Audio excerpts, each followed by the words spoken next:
things happen for me and not to me. Okay? Things happen for you and not to you.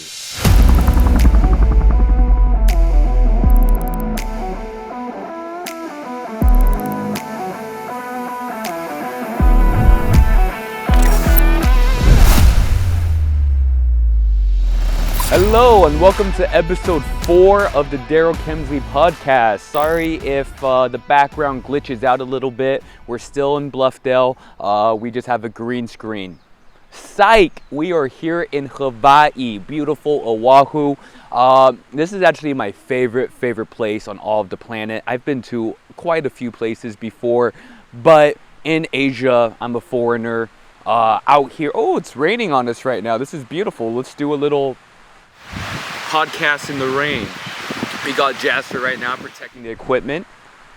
But anyway, in Asia, I'm a foreigner. In America, I'm either like Latino or Mexican or Islander or Asian. It's just really cool to be somewhere where I just fit in, and the aloha spirit is very, very, very real. Right now, it is pouring rain, but I think we're still going to just go ahead and send this podcast.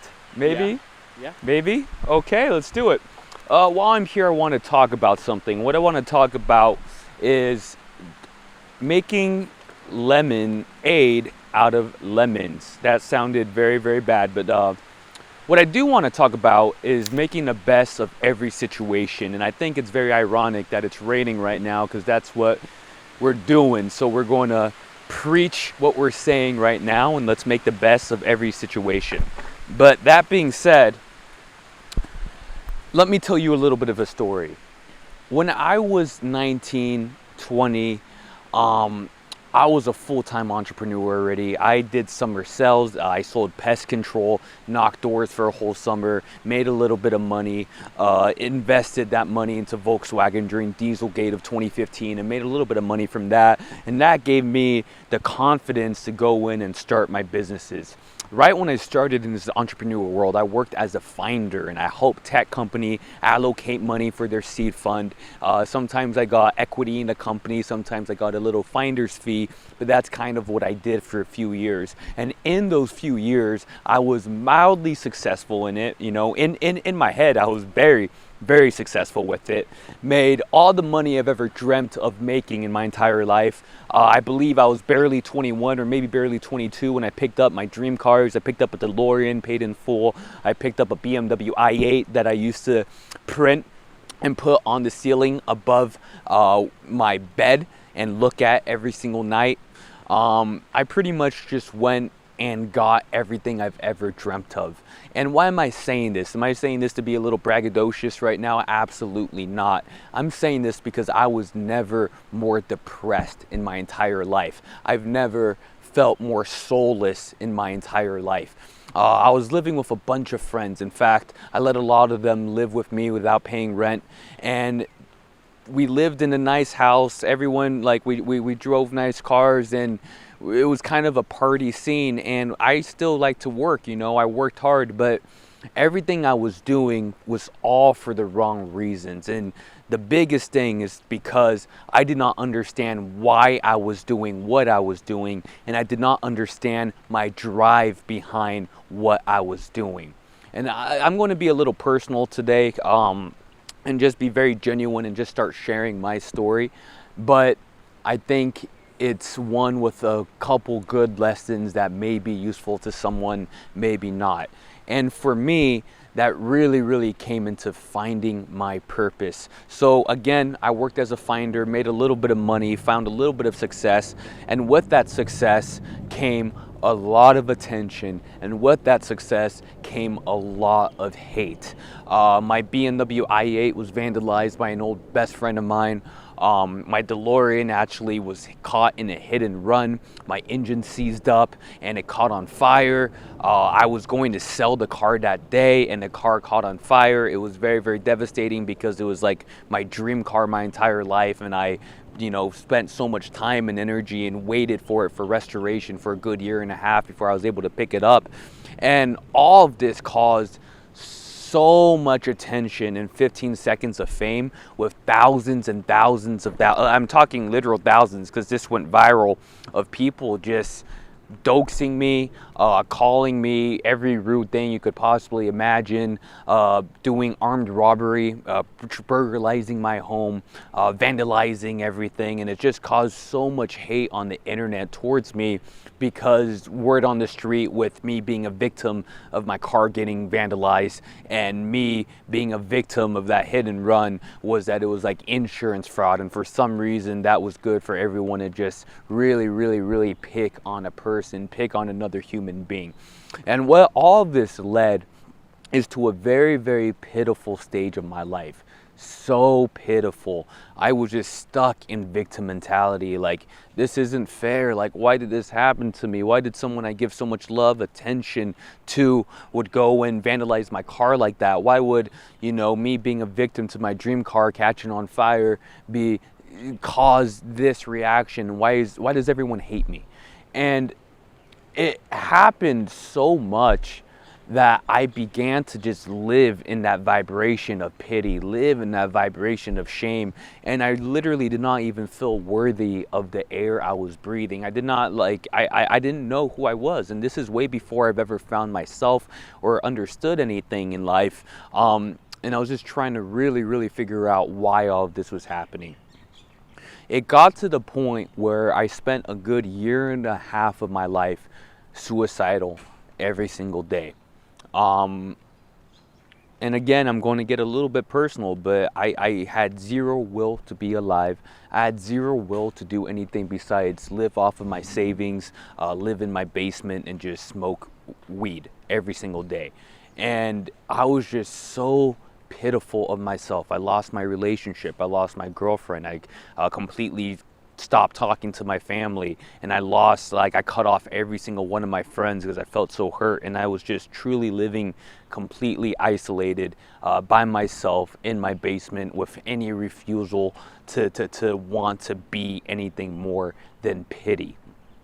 And I don't say this story just because I want any pity. Let's be clear. I don't say this because I think it's honorable to be in victim mentality or to just be pitiful. But I do say this because I do want to illustrate the point that I understand truly and felt it truly. It was my early 20s.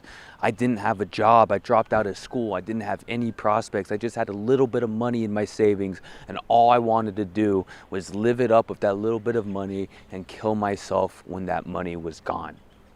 Now, fast forward 18 months, I had like $500 to $1,000 to my name left in my bank account. I just blew money because I don't need to justify it, but I just had no intentions of being around. But after 18 months, I had that $500 or maybe 1,000, I don't know. And I just decided, and again, I'm an idiot, so it took me a kind of a long time to come to this conclusion, but I'm like, hey, if I have $500, if I have $1,000 left and all the other money did not make me feel any sort of way, why don't I give this money or do something productive with this money? So I actually went and started feeding homeless people. I drove half an hour to Salt Lake City. I bought a bunch of junk food and started feeding homeless people. And let me be completely honest, like, there's nothing honorable about a lost guy giving homeless people junk food. I wasn't solving anything. It wasn't even a band-aid to anything. But what it did solve was my own lack of love for myself. Going out and providing service, going out and doing service for others, and just was the only thing in the entire world, I believe, that was strong enough to get me out of my own head, drown the demons inside myself, and be able to go out and really live outside of me, which I was just being completely mentally trapped, mentally enslaved, mentally imprisoned by my own pity bullshit in my head. And in my head, it was like, all of it was like I was feeling what I was feeling, right? Honor your feelings. I was definitely feeling what I was feeling. I definitely took the time to process a lot of the trauma that I had in my entire life, stemming from my youth, where I was constantly bullied, even when I moved to the States, where it stopped being very, very physical bullying, like I couldn't really speak the English. I had a horrible speech impediment, horrible lisp, couldn't say most of the letters and characters. But the point is, I really just took this time to process all of this information and realize, oh my gosh, I think why I was doing everything I was doing was because of some personal trauma I had, and I was compensating. I don't think I was making money because I was a successful dude, which I thought I was. Everything I was doing was out of my ego drive. And I did not even understand it. I didn't even have the glimpse of awareness that I was doing things out of my ego to compensate for love, to show the world, hey, Daryl Kemsley's here and Daryl Kemsley deserves love. I didn't even know all that that's what I was doing until I just forced myself to get out of my head and literally leave the house and go serve other people. Now, feeding the homeless kind of became an obsession for me. I naturally have a very opportunist and capitalistic brain, so I started to figure out the best routes, the best ROI, and I actually had a motivator to go out and make money now. I remember I was down to my negatives in the bank account, actually. I remember I was like negative $32 or something, and I grabbed my last credit card, and it was already maxed out, but there was like $5 left on it, on my limit. And I went to withdraw from the ATM from my credit card to cash advance, and for some miracle of a reason, I was able to get $200 out, even though I only had $5 left on that card. And I grabbed that $200 and I went to Salt Lake City, and I went and fed more homeless people and gave more food. And again, none of that is honorable. I was not solving anything systemic. Homelessness is just people who are victims to the system and never had any sort of like right direction and never had any sort of like right faith or belief for them in their lives. A lot of times other people give up on them, and that's why they give up on themselves. And being newly and freshly in that exact situation, plus a lot of privilege though, because I was never homeless, it gave me a very fresh perspective and sympathy and just to be frank, compassion for this. Now, at this point, when we started to go out, we would get recognized, and I would hear my name being yelled, and they would run across the street and come physically embrace me, give me a kiss on the cheek. And what I realized was, beyond the feeding the actual food, which was very micro in this situation, the biggest thing was just the human conversations and the human connections permitted through somebody looking at them eye to eye and sitting down with them and actually just trying to get to know them, understand where they're at, and do anything we can without any judgment to help their situation. That love became very genuine, and over the past next 6 months, that genuine love spread around, where we would get recognized and the food would be gone like that because we could just go and do our job, where it was kind of hard right when we first started. And this is a little anonymous nonprofit that I started. It's called Nice Human. That's what we did it for. That's what we called it. And I was just kind of like this coming to Jesus moment. You know, in the LDS church, I was raised Mormon. In the LDS church, it's like called a greeny fire, like the color green. And I was feeling that because I was feeling this abundance of joy that came from service to others, and I just wanted to go and share the message to everyone. It's like, hey, you know your phone, you know how like you're just feel numbed out, like even when you look at memes that are funny on your phone and you laugh on your phone, it's not like a laugh when you're with someone in person. It's like, like it is such a numbing vibration, and everything on social media circa 2016, 2017, of course now still, but was just so toxic and bad. And I was just like, guys, we need to lift our frequencies. We need to live outside of ourselves and help others. Obviously, I was maybe even a little self-righteous with it because of that greeny fire, so to say. And I don't blame myself for it. I was a person who finally felt worthy to be alive after a year and a half. And I finally was okay with looking in the mirror. I was finally okay with breathing even the oxygen and not just feeling like I'm a literal waste of doing that. And it all stemmed from that service. That series of events that caused me to stop working, that caused not the entire internet, obviously, but many, many millions of people on the internet to treat me the way they did was the best thing to ever happen to my life. My dream car since I was a child, like literal child, I believe I was 2 when I was mesmerized from Back to the Future, burning in front of my eyes and getting all the hate from it. My i8, which I wanted since high school, that I really, really, really loved. Like all of those situations is the best thing that's ever happened for me, because after a year and a half of darkness, the service for others allowed me to come to the epiphany that things happen for me and not to me. Okay? Things happen for you and not to you. No matter the trials and tribulations you're facing, there is always a reason for it. And I'm not saying that it's just. I'm not saying that it's fair. But the universe doesn't run by fair. The universe doesn't run by justice. The universe, in my opinion, runs off of charity, runs off of grace, runs off of love. And I truly believe that if we just take the step and take the direction to step outside of our littles and better ourselves, better our communities, better our families, then you could find a life of abundance, you could find a life of love, and you could find a life of peace. I know I started this podcast by saying we're going to be talking about how to make the best of a worse situation. And I really, really do want to hammer down on that. How do we do that? How do we make, like, when you're in it, how do you make the best of a bad situation? And the answer I found for myself is gratitude. In my previous podcast, I already talked about my I am affirmations that I do. I already talk about all the foundations and my pillars that I have to hit every single day for me to be mentally healthy and productive. And it truly is a daily thing, because progression is not linear. Progression is circular, and it's all about just putting everything in your toolkit and developing everything you can in your toolkit, so the next time when you're low, the next time when you're down, A, you know you've gone out before, and B, you now have the tools and ability and support system to be able to make it out and climb out of that. And I think the best shortcut to making out of that is gratitude.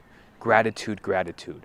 Please, guys, please say a prayer. It doesn't have to be to a deity. Just say an outwards affirmation. Say it to the universe. Write it down. Journal. It is so important to get that stuff off of your brain, translate it out, hear it in the air, and also write it down and create it out.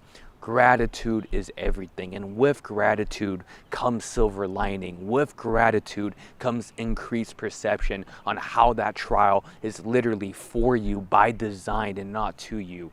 I do not believe that we're a bunch of monkeys here in this revolving rock that's just shaking around in the middle of cosmos in this infinite universe. I believe that we are the splitting image of the universe, and we have the potential to be love and light. I believe that everything happens for us to thrive, to become the energy, to become the frequency that we need to be. I believe every single thing happens for us to be able to learn from mistakes, learn from, again, not from what's fair and what's right and what's wrong, but learn from what's sacrifice, learn from what's pain. Because, hey, if I'm lucky, I'm going to make it to 90, 95, 100 if I'm a little full of myself.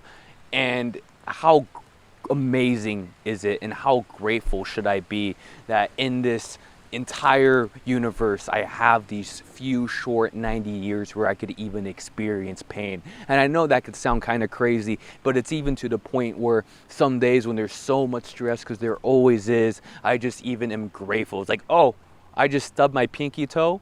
How grateful am I that I'm feeling this crazy freaking sensation right now, simply because that just means I'm alive. That just means I'm human.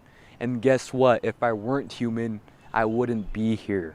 So what I do want to say is, guys, we are here to grow, learn, love, be loved, and sacrifice. In my opinion, obviously, take everything I say with a grain of salt. I truly know that. But I truly think that if we could just step a little bit outside of ourselves, if we could make, and trust me, The whole entire system is designed for you to not step outside of yourself.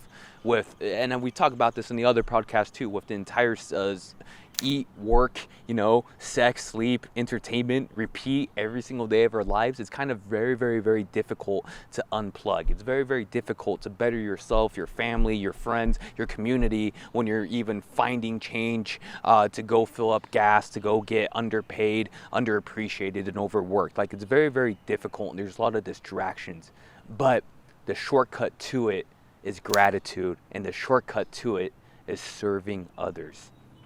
I truly love every single one of you so much, and the whole reason why I run my financial technology company, Self-Start, it's a financial literacy company. We use machine learning AI to help get people 0% interest funding to get out of predatory interest, whether it's working capital, whether it's debt consolidation, just so they could be in a better place. The whole reason why we do it is on a mass scale. We want to create income generating opportunities and life-changing opportunities, just extraordinary opportunities to regular people, for them to be able to have their survival needs met, their scarcity gone, and be able to go into the abundance mindset.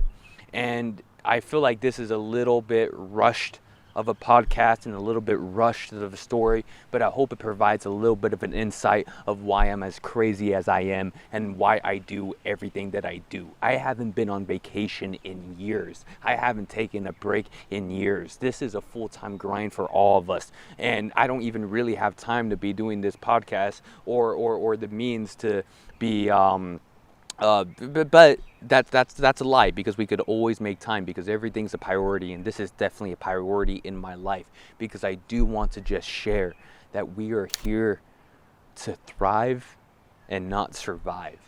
And I know that's super corny, because that kind of rhymed coincidentally, but I just wanted to be that reminder. Love yourself. Honor yourself. Look at yourself in the mirror. Say, I am powerful. I am loved. I am enough. I am love. I am light. I am intelligent. I am capable. I am not the perception of others. I am not the projection of other people's trauma. And I am here to stop generational trauma. And I'm here to be love and light I am, because you are so worthy of that. Step out of yourself, step out of your head, but also honor your feelings. But there's no honor in pity. I promise you that. And I promise you that as you serve others, you will find all the gratifying self-love, which is all we need and the first step to finding your purpose in this life. I'm going to enjoy paradise. I'm going to enjoy Hawaii. Thank you so much for tuning in. Thank you so much for listening. I love you all. Mahalo. Aloha.